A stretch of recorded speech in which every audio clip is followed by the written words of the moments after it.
99.9 WEFM. WhatsApp us or call us at 457-9997. Activated Mornings on WEFM 99.9 is on now.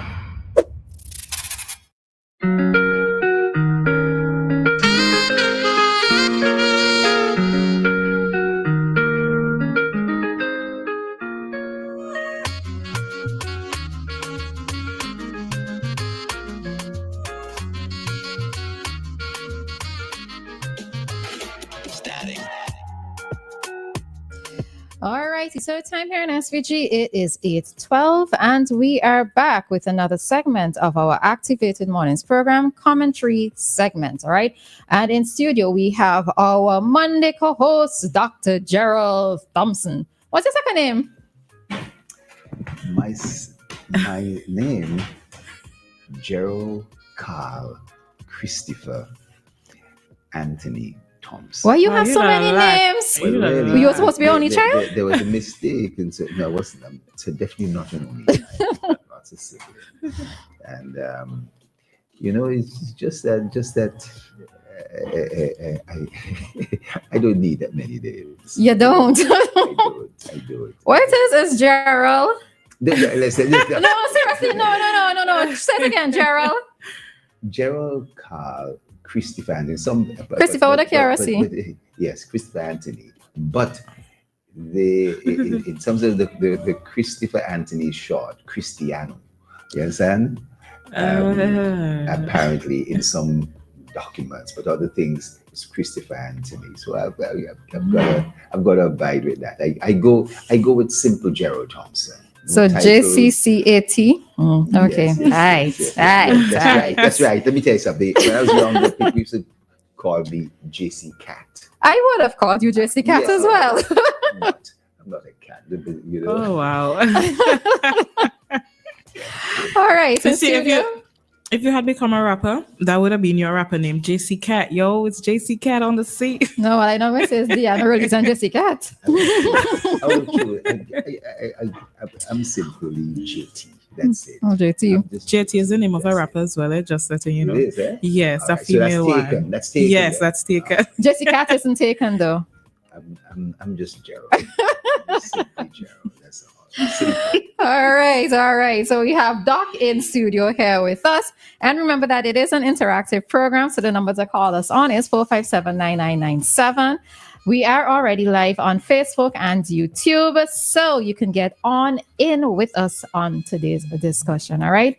So at this time, we are going to talk on an article that appeared on Eyewitness News, right? It's not necessarily like a discussion, but I just thought it was something that is important just for us to bring out. All right, so Dianna, if you could just for him. All right. Okay, so in the Eyewitness article, so the headline states, Rock Gutter tragedy survivors feel forsaken. All right. So not going to read it in full because it's a bit lengthy. So you can always go there and read and digest for yourself. So just going to focus on a few things. All right. So as Fancy marked 10 years since the Rock Gutter tragedy that claimed the lives of 7 students, some residents of the North Windward Village are calling for attention to be paid to the people who survived the tragedy. All right. So 7 students, Anika Alexander, Jamali Edwards, Simonique Ballantyne, Shan Stacey Stay, Raquel Ashton, and Glenroy Michael died when the bus they were traveling in careened down a steep road and plunged into the sea between Fancy and Oyo on the 12th of January 2015. Ballantyne and Stay's bodies were never recovered from the sea. Of the 14 who survived the accident, the conductor, Ehud Myers, pastor, he is passed away. All right. Now, Myers, along with the driver of the van, they were prosecuted over the deaths in the crash, but they were freed. So on the 12th of January this year, 10 years to mark the tragedy, a modest crowd gathered at the memorial service at the Fancy Government School. However, only one of the former students who survived the accident and still lives in St. Vincent and the Grenadines attended the service. Eyewitness News is reliably informed that at least one survivor had initially agreed to take part but opted not to do so in the days immediately before and did not attend, and another survivor asked their relatives not to attend the service. Since the service, close relatives of the survivors told Eyewitness News that the survivors find the memorials to be emotionally draining. Now, the article speaks of several things in terms of persons feeling abandoned to have to struggle with their own physical and emotional injuries since the incident, that there are many persons who are still hurting, and a promise was made of the students who wish to go to have tertiary education, that tertiary education would have been paid for, but that did not materialize according to what one person said.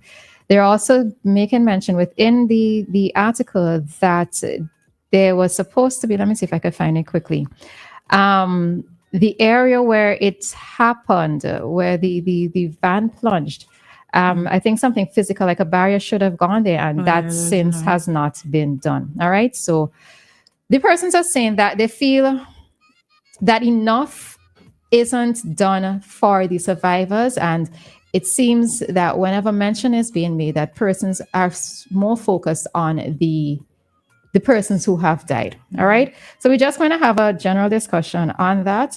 Before I share my thoughts, Dianna, what are your thoughts?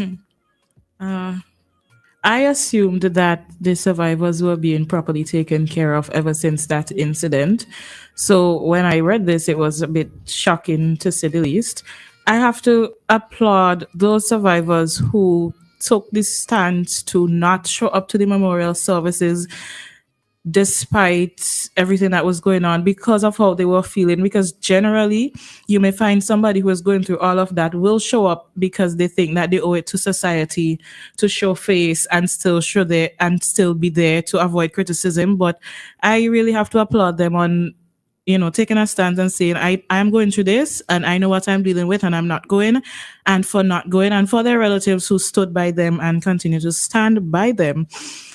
I definitely do agree with what was said in terms of them receiving more psychosocial support or mostly psychological support. But I don't know. It's unfortunate for me. I didn't really want to have to hear this sort of situation going on with the survivors. And like I said, I really did assume that they were being well taken care of. So I was really shocked when this article came out, and I'm hoping that more is going to be done for them. It's unfortunate that now they have spoken, it's going to seem as if, the help is only coming now that the persons have spoken. I'm disappointed in the authorities and the powers that be for overlooking them in this regard. And according to the claims that were made, you promised something and you didn't come through on your promise. I really don't like that. I don't. All right, so we have somebody on the line. Hi, caller. Good morning. Good morning. Morning. Yes, I am. I am shocked too. I am really, really shocked. I can't let this pass without saying anything. Oh boy! I mean, we're saying who to blame. Who to blame? Who said all those things? What I'm hearing coming out of this article or what? I am sorry. I'm so removed from my indigenous people. I am so far removed that I couldn't share their pain or share their concerns and help to remind those who promised them all the beautiful things. I mean, what a deception. What a deception. Really and truly, that's what, and I've been saying this. Sometimes we're afraid to say it like it is. But that's how it is in Vincy land. St. Vincent and the Grenadines are we are filled with imposters, deceivers, and these kind of people. And I mince no words in saying that. I mince no word because I didn't realize all this was happening to my people to the north of the country. And that's why I cannot appreciate. And that's why, I have to speak out against these evils that are affecting the less fortunate and that sort of thing. Anyhow, I'll just say that for now. Okay. All right. Thanks, Dave. Yes. All right. Let me come in here because I would say I'm not surprised by this. And when you go, about a month ago, I was passing through New York and I visited the 9/11 memorial. And I know of one individual who died in the 9/11. World War I, World War II, all the different type of memorials around the world, sadly does focus on the death. And there is not enough focus on those persons who survive because I put on a medical hat here. There is a fair amount of what we call PTSD, post-traumatic stress disorder, that follows, and articles talk about this being somewhere in the region of 30%. There's also another condition called grief. It's called survivors remorse, feeling that it should be them. Not should be them, but the wondering, all these sort of things. But the main issue is that there is another concept called non-bereavement grief. Non-bereavement grief. I won't go into deep, but there's all sorts of different categories. Now, we focus on the family and the parents who lost, because they go through that trauma, a parent who lost a child. But we do have to focus on those who also survived. But many of them, it doesn't mean that the psychotherapy will necessarily have to go on for life. But very often it can do. 10 years, 15 years after, they can still need it. But the needs are often suppressed. People travel, Now, I want to say we have to be very careful because it's not uncommon for the people who survived 9/11 to get all the necessary therapy, the thousands of people who survived 9/11 to get the necessary therapies and so forth. Because,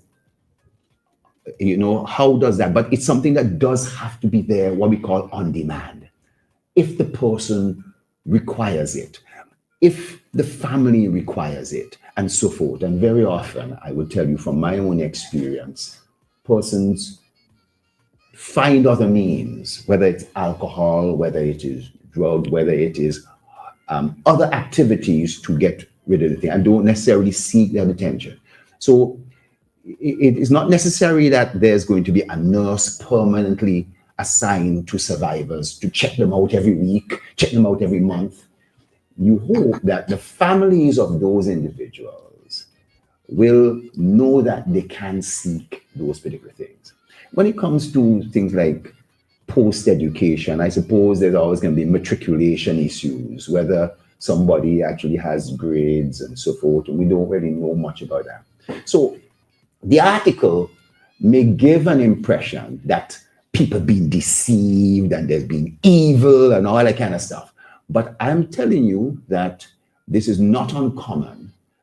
A guy who came home from war with an amputation, or someone who didn't survive any kind of car crash where your friend died in a car crash, and we've had many road fatalities over the decades.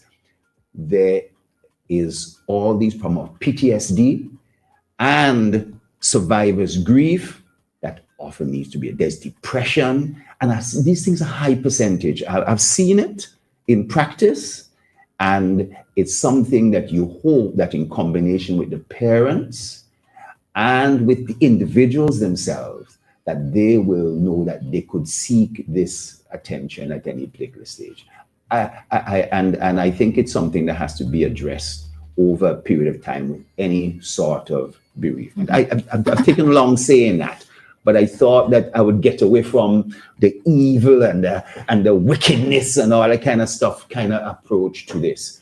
It is mental fallout is not uncommon for survivors, but it is also not uncommon that we focus on the dead because the families who are surviving are in pain.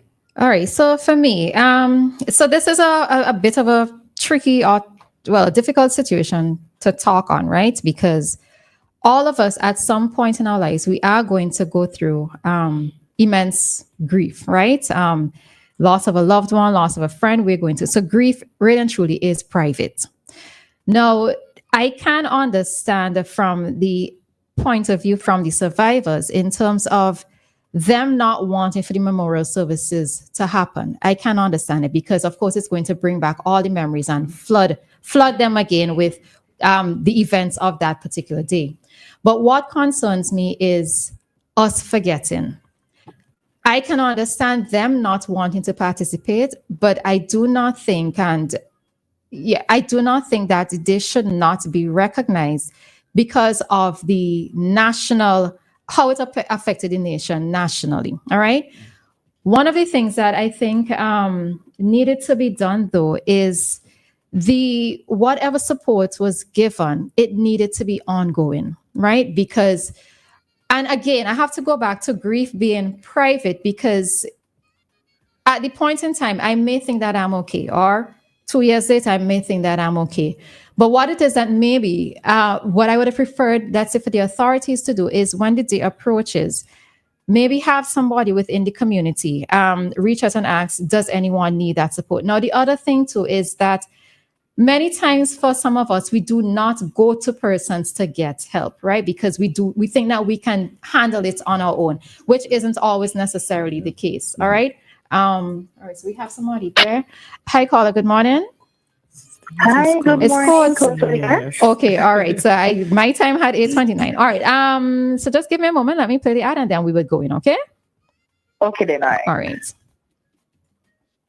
Get so much more with Quartz Ready Finance. Whether it's a furniture upgrade or appliance replacement, it's all easy when you shop using Quartz Ready Finance. Get more flexibility by choosing your payment terms, more affordability with low monthly payments, and more access with fast and easy application. Plus, there's no down payment and you make your first payment in 30 days. Get great deals and gifts with select purchase. Get so much more with Quartz Ready Finance. Only at Quartz, bringing value home. Special conditions apply. All right. So at this time, we're going to bring to you today's court desk, and we already have our courts rep on the line. Good morning to you. Good morning to you as well, and good morning to all of the listeners out there.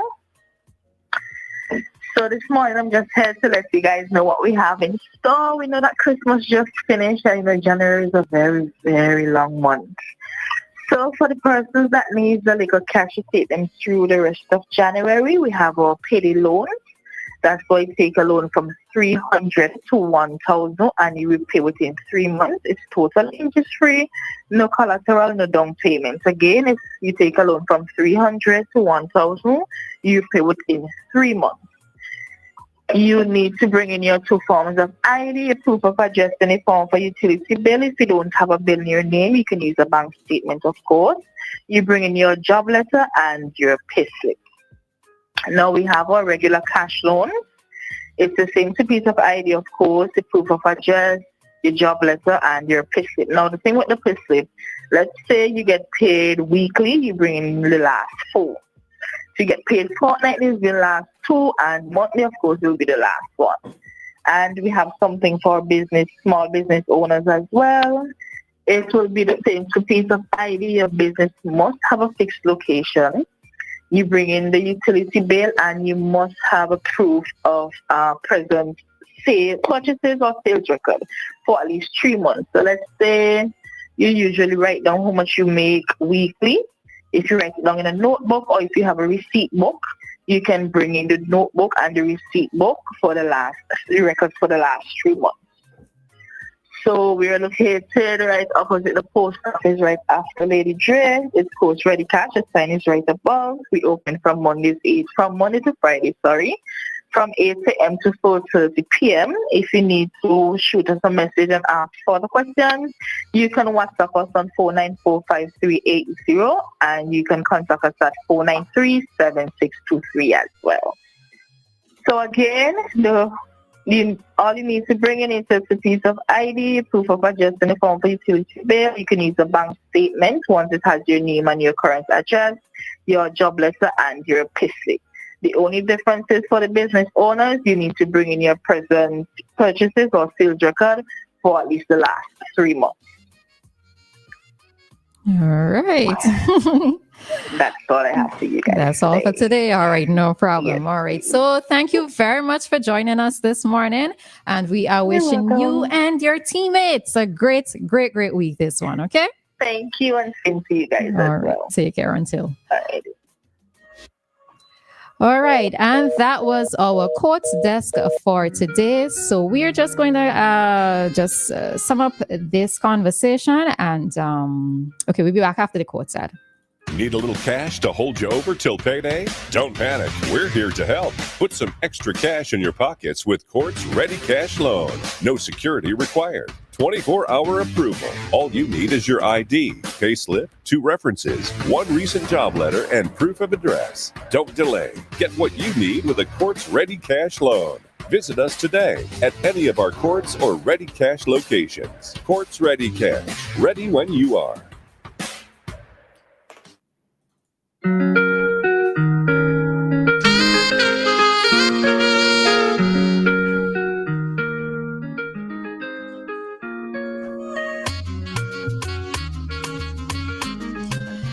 All right, so we're just going to take like an extra 5 minutes just to wrap up this conversation. All right.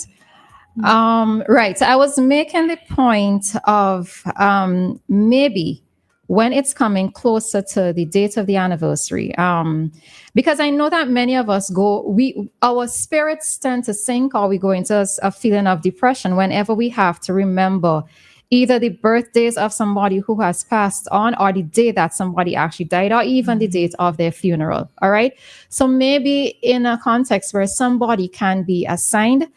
And I also actually thought about, like how Alcoholics Anonymous, they have sponsors, an individual attached to someone where if they need some support, they have that person who they can reach out to. Could something like that? Now, yes, I know it's 10 years on. Many of these persons are already adults. Do they actually know? Because I think one of the things that we don't know is, if I need support, who do I go to? Can I pick up the phone and call Dianna and say, Dianna, I am not doing so well. Can I talk through this issue with you? Do I have that one-on-one person who it is I can reach out to for support? I think the other day I asked if there was a hotline for persons who needed counseling, or who just needed someone to talk to in an immediate moment. And I was told that no, that doesn't exist. So maybe something in this, starting with these persons, the survivors, because I can also understand from the survivors' point of view, when they close their eyes, they're going to be remembering what happened. And they're also possibly be going to forever be questioning God and wondering, how come I survived and my friends and my relatives passed away? So I am not going to be dismissive of the entire article because it is a human interest type story. But I think we have to find ways around it. But this is something that's going to stay with everybody for the rest of their lives. Roleza, I wasn't so happy with the article. I found the article could be misleading, and 1 or 2 callers would have been a little misled by the nature of the article and pushed the evil and the wickedness aspect of it. Memorials, sadly, have been recognizing more the dead and the parents and the families who survived. So there was a modest gathering that attracted the families who wanted to recognize and remember their child who passed. But the children who survived, think about it, are now teenagers, 20, 21, 22. Studies have shown that typically they will not necessarily be interested in this. And we pick the thinking of, obviously, one of them was invited, but said, I don't want even my family to attend. Please don't attend. Now, whether or not that person, I don't want him judgment, has a mild case of PTSD or has survivor's grief is one aspect. But Roleza, you're absolutely right that there has to be some aspect of follow-up. But the fact that I know from a fact, these people would have been contacted and they would have been invited. And there would have been the opportunity there to find out how you're doing. And so what's him suggest yourself, to offer services. But in general, most teenagers would have said, I don't want, there's really nothing wrong with me. I am fine. Just stop all this. Matter of fact, don't have no more memorials anymore. You understand? And for the parents who are grieving that they've lost a child, the thinking is don't have memorials. Now, I think it's their right not to be able to turn up. But I think it's also what you said, a right that there should be that follow-up to see if they do need care and services, not just a week or so before, but on an ongoing basis. And that if they refuse to respect that, you understand? To follow closely, but that they will know at any point in time, they can still access the system through the community nurse, through their parents. Their parents will be able to say, boy, I think what's the name need? And we heard examples of individuals who might have had little problems, as a teenagers, what normal teenagers may have. Whether that is as a result of the accident is unclear. But we should not label this, because I know the Prime Minister in particular has paid a lot of attention to this. I'm not backing him up or defending him in any way. But I think that as I went to the 9/11 memorial, I was thinking about those who died and not necessarily those who survived. And I think even with myself, that thinking has to change. Roleza, you're absolutely right. We need to look at that for the future and for correction of those kind of problems. Okay. Any final thoughts, Dianna? No, I just want to leave it there. Yeah, I just want to leave it there. Okay. All right. So we are going to head on out of this segment and be back in a few minutes with more activated morning program commentary with you. All right. We'll be back un momento.